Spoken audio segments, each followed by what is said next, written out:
very dangerous. I have been in the hospital many times. Hi YouTube, Neil here with FaceliftInteriors. In today's video we're going to be showing you essential tools for upholstery from beginners all the way to experts, and I'm going to go through each tool in stages. So stages in upholstery, we've got stripping out, cutting, sewing, upholstery, and then finishing. Kind of. I'm going to talk about each section. I'm going to show you each tool for each section. I'm going to show you how we use each tool. Don't forget to like, subscribe, and hit that notification bell so you'll see when new content comes up. We put a video up every week. If there's anything that you want to see in particular, drop us a comment below and we'll see what we can do to make it happen, obviously within reason. This is going to be an explanation on what tools you're going to need as a beginner and what you're going to need as a professional, and you can sort of make the balance yourself if it's worth investing the money in towards the expert stuff. Action! Yes, you mash! So we're going to start with stripping down. When you get a sofa, you normally, first thing you do is you need to get the old fabric off. So a certain few tools you're going to need. So right, we're going to start with this. This is a stainless steel wooden handle staple lifter. I think they're about a tenner on eBay. Really good tool to have. There's another one you can use with two sharp points to it. They're quite sharp. I don't like them. I've always trained up and used these. I'll show you how to use that in a bit. Next tool is pincers. We use these to pull the fabric up, pull the staples out. I believe these are Carpenters Pincers. The upholstery ones are a bit longer. They're metal, they're not as comfortable. I prefer these are much nicer. I'll show you how to use them in a bit as well. Then we've got paint scraper. We use this for, say you've got a bit of furniture you need to strip down and you need to take the foam off, you want to keep the foam in one piece. So what we use this for is getting underneath the foam, getting the foam up in one piece. So like that is that. Also a mallet or a hammer. Sometimes when you're using the staple lifter, you're going to need to hammer it in to lift the staple up. I tend not to use these. I've got in the habit of using our pincers and hitting the pincers on that and using that. I'll show you how to do that later. That's technically not the right way to do it, but a lot of people do. And then onto our final stripping tool, the Stanley Knife. I'd say this is more professional. You've got to be very careful when you're doing this. You're recovering an old sofa, you can run your blade round, cut off all the fabric at the bottom, and then after that you've got to strip out all the corners, all the heavy bits of material. But we use this to cut away old fabric, cut piping off. If you're going over old fabric, you can go over old fabric sometimes, so you can use this to cut the piping off as well. This comes in to the whole process all the way along. Stanley Knife, we use it from the beginning all the way down to the end of the process. So, but Stanley Knives are dangerous. So this is the stripping part. Like I said, you can use the blade to cut off old fabric. It is dangerous though. And then we've got our staple lifter. So what you can see here, I'm going into a staple using my hammer, and that's lifting. See that lift?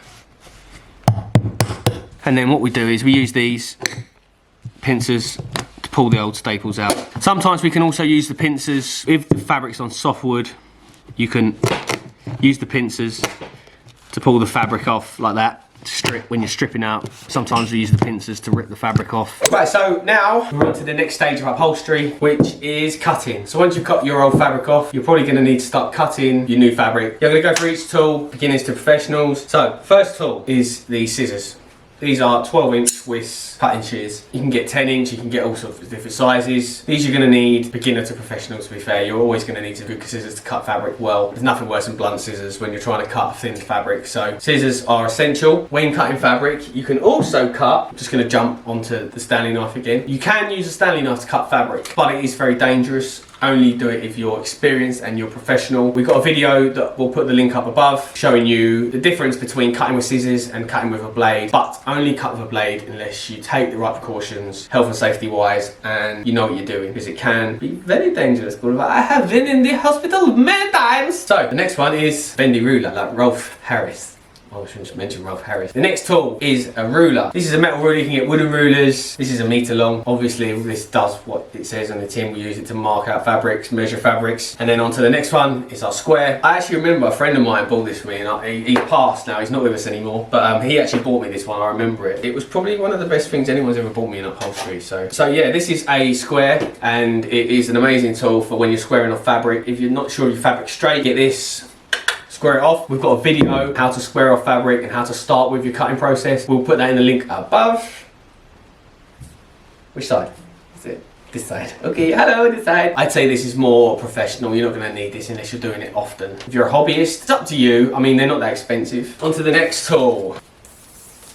is a soft tape measure. Obviously we use this for measuring fabric, measuring material, measuring sofas, for cut sizes if you want to get down into something and you have to tuck it under. Sometimes a normal tape measure won't do the job. A soft tape measure is great, I'd say, if you are more intermediate. Actually I'd say beginner, because they're about £1 and they give you a real accurate measurement when rolling around an arm. You have to get under an arm and measure. Great tool for upholstery in the cutting process and measuring process. On to the next tool.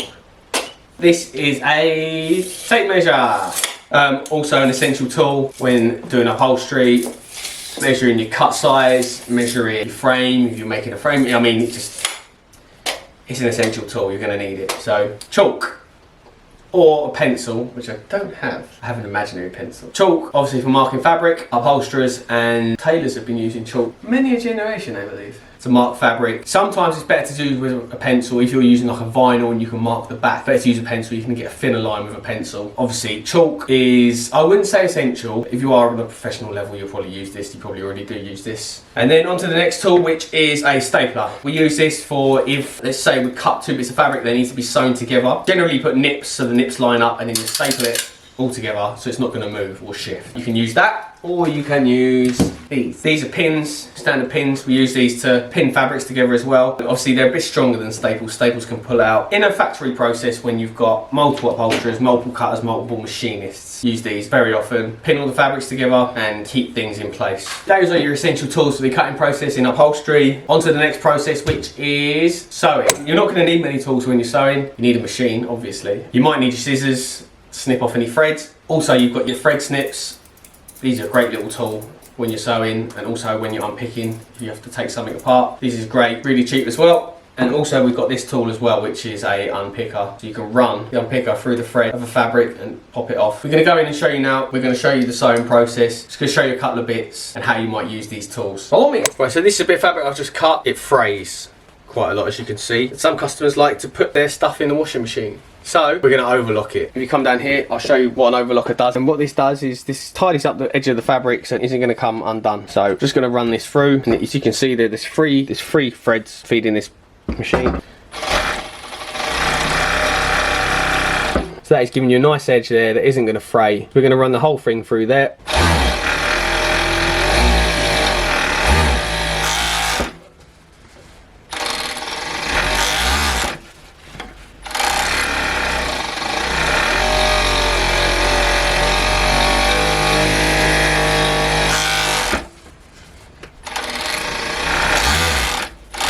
So that is our fabric overlocked. Now we're going to take you over to the sewing machine, show you what we use on the sewing machine. Right, so what we're going to use these for, what we showed you earlier. See these bits of excess thread there on the overlocker. Just used it to snip them off. It's a great little tool for snipping off threads.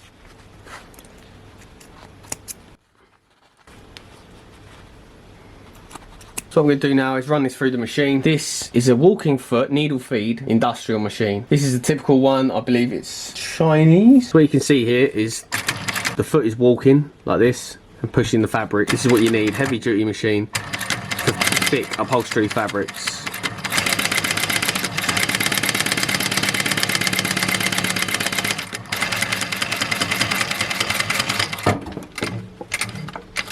And then take that out.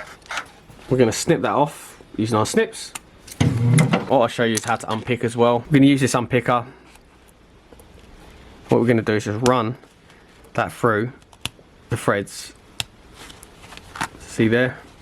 Once you undo a couple, you can pop a few more open. Run it through. Or you can use this tool as well.